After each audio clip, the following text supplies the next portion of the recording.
रिया एक खूबसूरत शहजादी थी।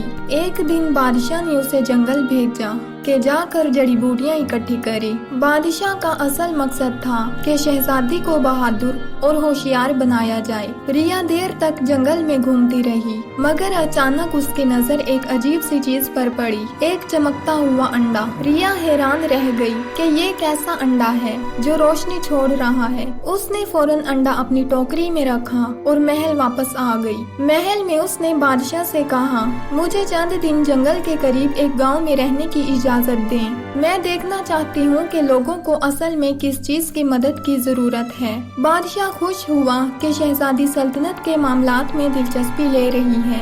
उसने फौरन इजाजत दे दी। गांव में रहते हुए रिया ने सोचा, देखा जाए इस अंडे में असल में है क्या। जब उसने अंडा तोड़ा तो वो हैरान रह गई। उसके अंदर एक खूबसूरत नन्ही सी परी सो रही थी। रिया ने उसे उंगली से जगाया। परी ने आंखें खोली तो वो मासूम आवाज में बोली, मैं तो अपने परिस्तान में थी, तुमने मुझे यहाँ क्यों बुलाया। शहजादी ने हैरानी से कहा, तुम तो अंडे में थी, मैंने तो सिर्फ इसे तोड़ा है। परी ने गुस्से और उदासी में जवाब दिया, ये अंडा जादुई था, तुमने इसे तोड़ा और मैं इसमें फंस गई। अब मैं अपने खानदान से जुदा हो गई हूँ, तुमने मुझे कैद कर दिया है। शहजादी को अफसोस हुआ और उसने वादा किया, मैं तुम्हें जरूर वापस परिस्तान भेजूंगी। परी ने कहा, वापस जाना आसान नहीं है। गहरे जंगल में एक जादुई दरवाजा है, उसकी रखवाली खतरनाक मखलूक करती है, वहाँ पहुँचना मुश्किल है। शहजादी ने हिम्मत से कहा, मुश्किल चाहे जितनी भी हो,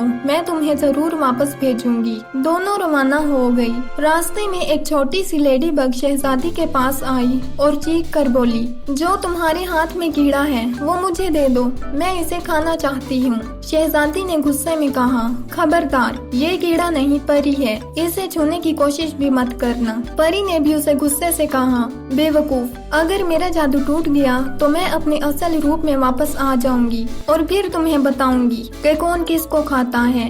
लेडी बग ने उसे देखा और वहाँ से चली गई। आखिरकार शहजादी और परी उस जादुई दरवाजे तक पहुँच गई जो परिस्तान की तरफ जाता था। परी ने दुआ की कि सब आसान हो, मगर उसी वक्त वही लेडी बग वापस आई और परी को पकड़ कर खाने लगी। शहजादी का सब्र टूट गया। उसने अपनी चप्पल उठाई और लेडी बग को कुचल कर मार दिया। परी बच गई और खुशी से उस जादुई दरवाजे के रास्ते परिस्तान वापस चली गई। रिया चुपचाप महल वापस आई। उसके दिल में एक अजीब सा बोझ था। उसने अपना वादा तो पूरा कर दिया था कि असल हिम्मत सिर्फ जंगों में नहीं बल्कि जिम्मेदारी निभाने में होता है।